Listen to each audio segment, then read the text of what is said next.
প্রিয় বন্ধুরা, আসসালামু আলাইকুম। সরকারি প্রাথমিক বিদ্যালয়ে শিশু জরিপের জন্য আপনারা শিশু জরিপ ফর্মটা কিভাবে পূরণ করবেন সেটাই আজকে আপনাদের সাথে শেয়ার করব।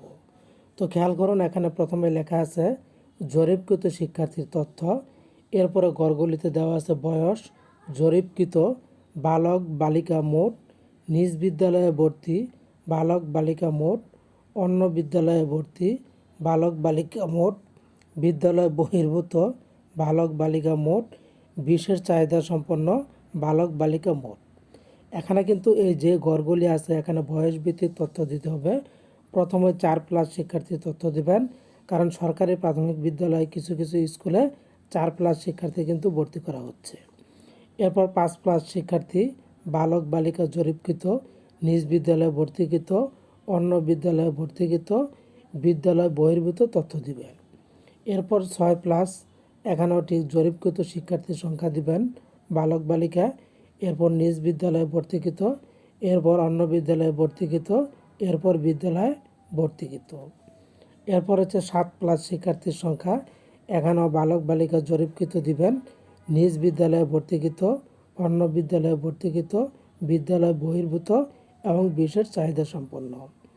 এরপর হচ্ছে 8+, ঠিক একইভাবে জরিপকৃত, নিজ বিদ্যালয়ে ভর্তিকৃত, অন্য বিদ্যালয়ে ভর্তিকৃত তথ্যগুলো দিবেন। তারপর 9+, বালক বালিকা মোট জরিপকৃত, নিজ বিদ্যালয়ে ভর্তি দিবেন।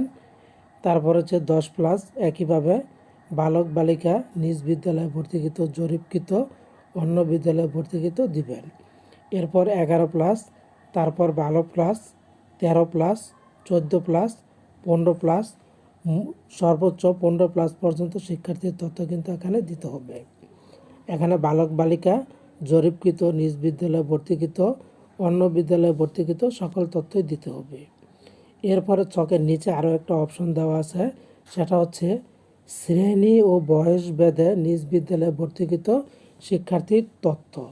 এই যে আপনারা জরিপকৃত শিক্ষার্থীর তথ্য দিয়েছেন, এখন এই জরিপকৃত শিক্ষার্থীর মধ্যে শ্রেণীভিত্তিক কোন শ্রেণীতে কতজন শিক্ষার্থী কোন বয়সে ভর্তি হয়েছে সেই তথ্যগুলি দিতে হবে। এখানে প্রথমে দেওয়া আছে বয়স বালক 4+ বালক বালিকা, 5+ বালক বালিকা, প্রথম বালক বালিকা, দ্বিতীয় বালক বালিকা, তৃতীয় বালক বালিকা, চতুর্থ বালক বালিকা, পঞ্চম বালক বালিকা, মোট বালক এবং বালিকা। মোট বালক কতজন, মোট বালিকা কতজন সেই তথ্যটাও দিতে হবে।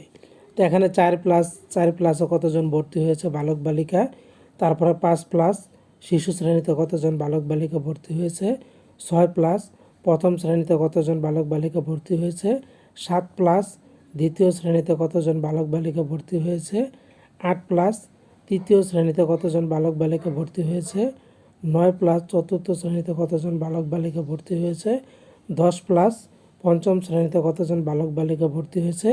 এছাড়া 11+, 12+, 13+, 14+এরও কোনো শিক্ষার্থী যদি কোনো শ্রেণীতে ভর্তি হয়ে থাকে সেই তথ্যগুলি দিতে হবে। এরপর প্রত্যেকটা তথ্যের কিন্তু এখানে যোগফল এখানে কিন্তু মোট করে দিতে হবে। 4+ কতজন, 5+ কতজন, প্রথম শ্রেণীতে কতজন, দ্বিতীয় শ্রেণীতে কতজন, তৃতীয় শ্রেণীতে কতজন, চতুর্থ শ্রেণীতে কতজন, পঞ্চমে কতজন, মোট কতজন, বালক কতজন, মোট বালিকা কতজন। তো এভাবে মূলত জরিপ ফর্মটা পূরণ করতে হবে। যদি আপনাদের কোনো জিজ্ঞাসা থাকে কমেন্ট করে জানিয়ে যাবেন, উত্তর দেওয়ার চেষ্টা করব।